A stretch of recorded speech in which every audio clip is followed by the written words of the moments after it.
Hey guys, this is Scott from Church Tech Talks. Hey, I wanted to talk to you guys today about some cool video handheld rigs that will really help you step up your game on your live video streams, which I know we are all trying to do right now. So let's dive right in.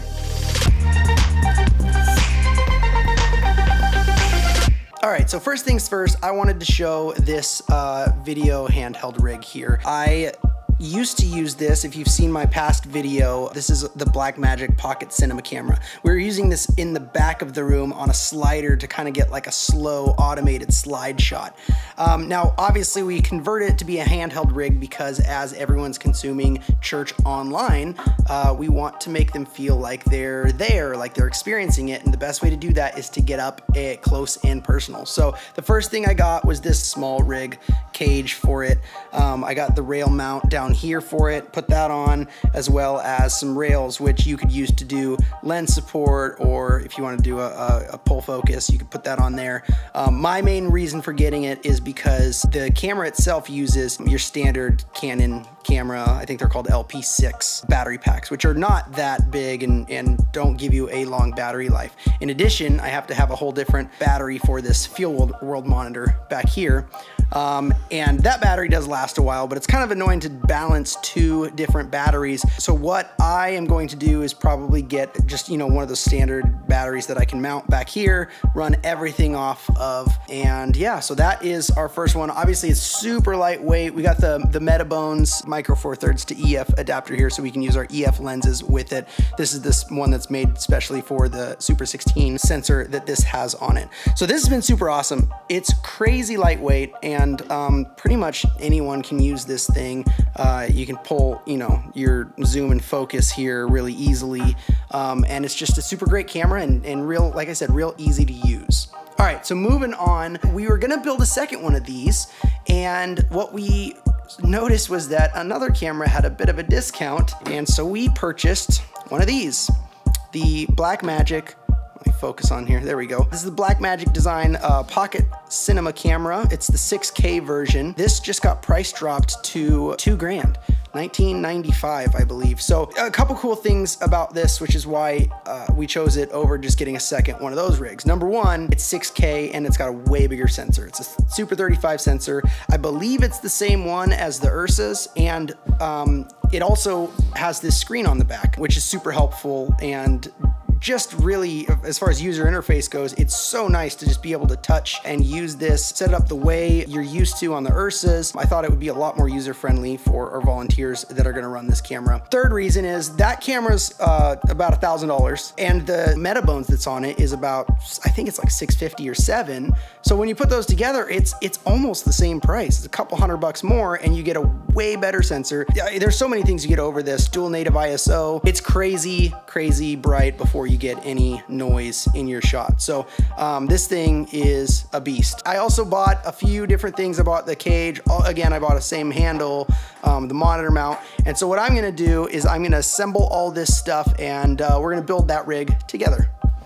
All right, so first thing I'm gonna do is just stick this cage on it. Gotta figure out which way it goes first. Nope, it's that way. I was right the first time. So the way this goes in there is you kind of slide it in that hole, and then it kind of just sits back in place there. All right, so once we got that sort of in place, we're gonna flip around. We're just gonna grab the mounting bracket that came with that.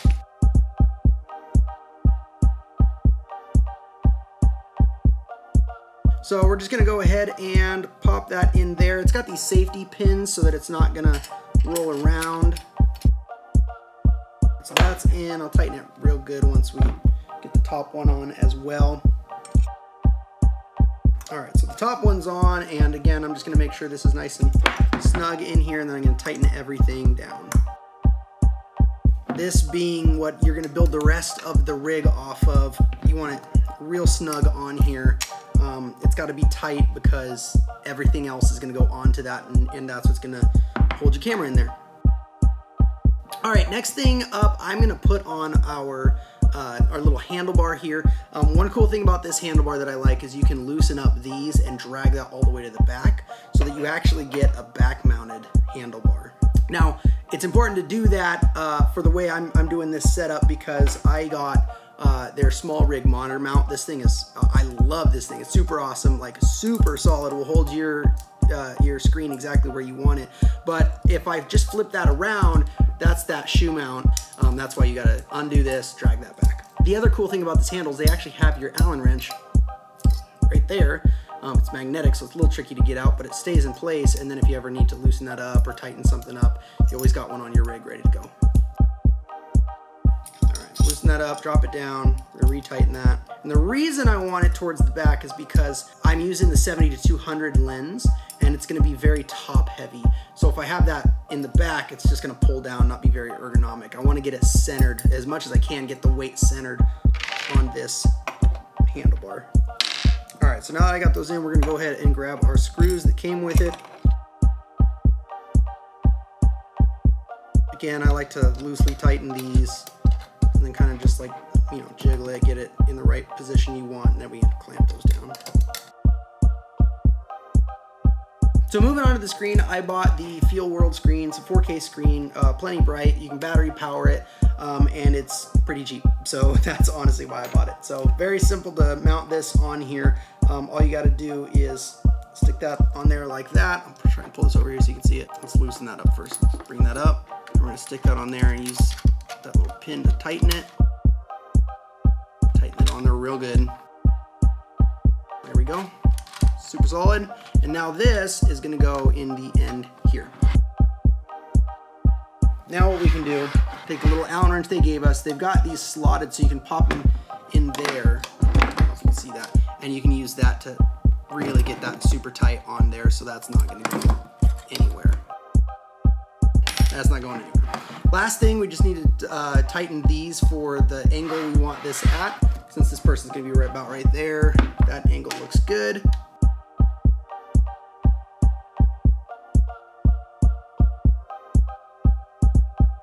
That's not going anywhere. If you want to go simple, you can just throw on your lens for it. Now we've got a 70-200 f2.8 here. This is an expensive lens. You could go with the lens that we have on our other rig here. This is also a 70-200. It's an f4, but because that 6K camera has dual native ISO, you're probably not going to have any issues with light. And also you've got plenty of depth of field on an f4 lens, so that probably isn't going to be an issue either. So we're going to leave that one on there, but we did have this one from our back camera shot, which we're not using right now. So I'm going to put this on this lens here. Obviously it's an EF mount, so you can put whatever works for you. There we go, and there is our rig right there. So all I have to do is pop in a battery. I've got a couple batteries right here ready to go. So again, these are just your typical Canon LP6s, and then I bought these. I always forget what these are called. I don't know, the big wannabe Canon batteries. But those will just pop right in the back here. Boom. And then I've got a little HDMI cable that I'm gonna hook up. Now this has one HDMI port out, and you can output, and it's a full-size HDMI port, and we can just turn this around so you can see that. You just lift that open, pop that in there. I got a nice short, thin HDMI cable, and then I'm gonna go to the HDMI in on this screen here, just like that. And now we can flick that on, and we're going to get our video here, but you're also going to get it up there on that screen too. There we go. I don't know if you can see that on the screen there. It's on both screens, trust me.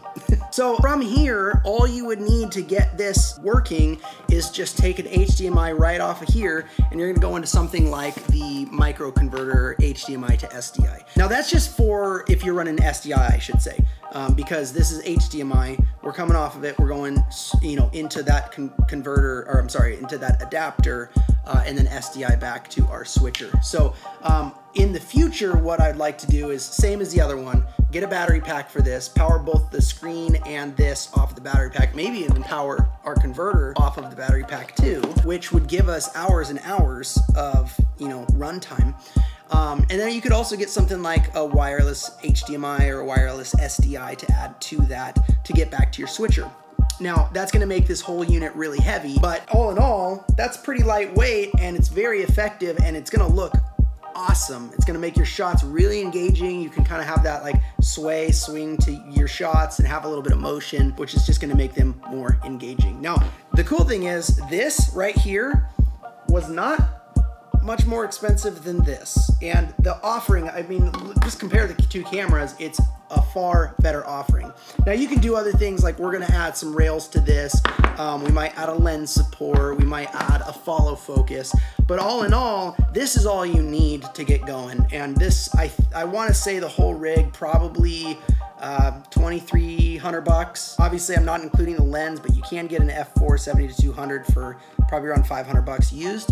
So at $2,700, this is an absolute monster of a solution for not only just a handheld rig, but if you want to take this on the go, maybe you want to take this, you know, on mission trips, or if you wanted to take it just to do interviews, or even I could see me running around VBS with something like this. Obviously, I'd probably cover most of it in a trash bag if I did that so it didn't get water damage. But it's very lightweight, and yeah, I think it is going to be a really killer addition to our services. So just a quick update for you. We're a couple weeks and one haircut later. I've done some upgrades to our rigs. I know I'd mentioned we were gonna get a battery for them. We also ended up getting wireless SDI rigs. So I just wanted to show you the update on that. Here are both of the completed rigs. You can see we added this battery down here. This is the head box, the battery plate for it. And then let me flip this upside down. We got the Comer D&O lighting batteries. These are the pretty beefy ones, the 190s. And they are a bit heavier, but I like them because if we're filming multiple services, or we want to go out and film something on the road, maybe don't want to travel with a million batteries, we can take this one with us. Something to note of this one, I don't think you can take this one on a plane. It's too big. So if you're planning on traveling anywhere with these on a plane, you won't be able to. And then the battery itself has a little battery check right there, which is pretty cool. We also add on these Ghost Eye transmitters. These are the 300M versions. I liked these because they do HDMI SDI cross conversion for you. So when we're coming off of both of these, you'll remember they have HDMI outputs on them. We can go HDMI on this side and it'll actually convert it to SDI. It'll just pop off SDI or HDMI. They both have both connectors on them, and you can kind of go whichever you want. So if you want to go in at SDI and come out HDMI, or if you want to do the reverse, go in at HDMI and come out SDI like we're doing, you can do that. So we grabbed that. This whole rig is fairly light. It's quite a bit heavier, obviously, with the battery on it now, but I have used this rig for service, and you know, you can kind of lean it against you while you're holding it, so it's not that bad. And then we just did the same thing to this one. Now, one thing you may recognize pretty quickly is that the battery's on the bottom, and I did this for a couple of reasons. Normally you put the battery, you know, kind of back here in the back to swap it in and out. That threw off the balance of these cameras pretty bad, but it also actually caused a problem because as we were filming, we, you know, put that against us. We'd kind of hold the cameras sort of like this, and if we bumped that battery, it would disconnect and everything would power down. So I put them on the bottom so that we wouldn't have those disconnect problems. And honestly, it's probably because this head box plate, the plate for this battery, is maybe not the highest quality. We have the problem much more with this one, but as you can see, there's some wiggle here.